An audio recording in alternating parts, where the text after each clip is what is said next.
जिनेद बच्चों, आज मैं आपको एक जंगल की कहानी सुनाती हूँ। एक गाय घास चरने के लिए जंगल में गई। शाम ढलने ही वाली थी।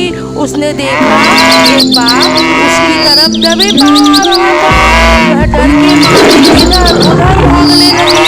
वह बाघ भी उसके पीछे दौड़ने लगा। दौड़ती हुई गाय के सामने एक तालाब दिखाई दिया। घबराई हुई गाय उस तालाब के अंदर घुस गई। बाघ भी उसका पीछा करते हुए तालाब के अंदर घुस गया। तब उन्होंने देखा कि वह तालाब बहुत गहरा था।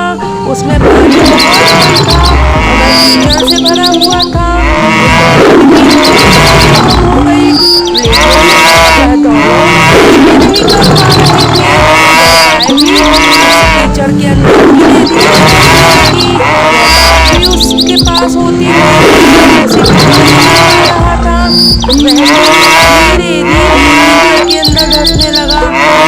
दोनों ही करीब गले तक अंदर फंस गए। दोनों हिल भी नहीं पा रहे होने के बावजूद बाघ उसे नहीं पा रहा था।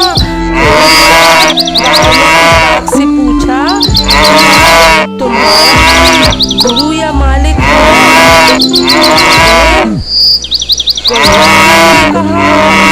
मैं जंगल में राजा हूँ। तुम मुझसे पूछ रही हो?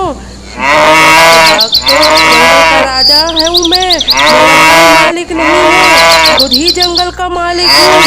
लेकिन तुम्हारी यहाँ पर क्या काम? ने कहा, तुम भी तो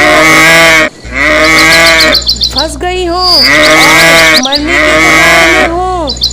तुम्हारी हालत मेरी जैसी है। गाय ने कहा, बिल्कुल नहीं। मेरा मालिक शाम को घर आएगा तो मुझे वहाँ नहीं हुए यहाँ जरूर आएगा और मुझे इस कीचड़ से निकाल कर अपने घर ले जाएगा। लेकिन तुम्हें कौन ले जाएगा? थोड़ी देर में सच में एक आदमी बना और कीचड़ से निकाल कर अपने घर ले जाने लगा। घर ले जाते समय गाय और मालिक दोनों देख रहे थे, एक दूसरे की ओर पूर्वक देख रहे थे। वे चाहते भी तो उस बाघ को कीचड़ से नहीं निकाल सकते थे। क्यों? क्योंकि उन्हें अपनी जान का खतरा था कि अगर वह शेर को बाहर निकालते, बाघ को बाहर निकालते तो उनकी जान चली जाती। तो बच्चों, ये बात अच्छी है कि हमें किसी पर निर्भर नहीं होना चाहिए। लेकिन मैं ही सब हूँ, मुझे किसी के सहारे की ज़रूरत नहीं है, आवश्यकता नहीं है। यही अहंकार है और यही से विनाश का बीजारोपण हो जाता है। ईश्वर से बड़ा इस दुनिया में सच्चा साथी हितैषी कोई नहीं है, क्योंकि वही अनेक रूपों में हमारी रक्षा करता है। बच्चों, हमारी इस कहानी से गाय समर्पित हृदय का प्रतीक है, बाघ अहंकारी मन का प्रतीक है और मालिक एक ईश्वर का प्रतीक है। कीचड़ यह संसार है और यह संघर्ष अस्तित्व की लड़ाई है। तो बच्चों, कैसी लगी आपको हमारी ये कहानी?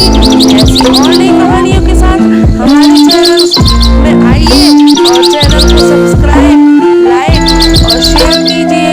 तो बच्चों, फिर मिलते हैं।